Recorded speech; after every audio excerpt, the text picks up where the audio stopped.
ജീവിതത്തെ ഫലദായകമാക്കാൻ പരിശ്രമിച്ച് ക്രിസ്തുവിന് വേണ്ടി കാത്തിരിക്കുകയാണല്ലോ നാം. ഫലം നിറഞ്ഞു നിൽക്കുന്ന വൃക്ഷങ്ങളുടെ ശിഖരങ്ങൾ താഴ്ന്നു വരുന്നത് പോലെ നാം ആത്മാവിൻ്റെ ഫലം നിറഞ്ഞവരാകുമ്പോൾ നമ്മുടെ ജീവിതവും താഴ്മയുള്ളതായി മാറും.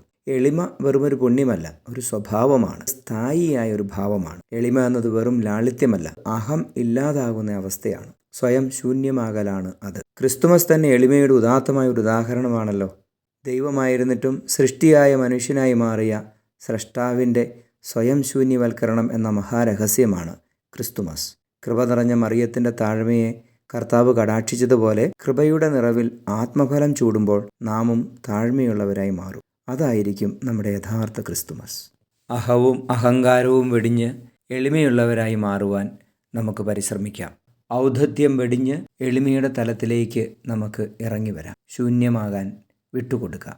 ഈശോ അനുഗ്രഹിക്കട്ടെ. Ave Maria.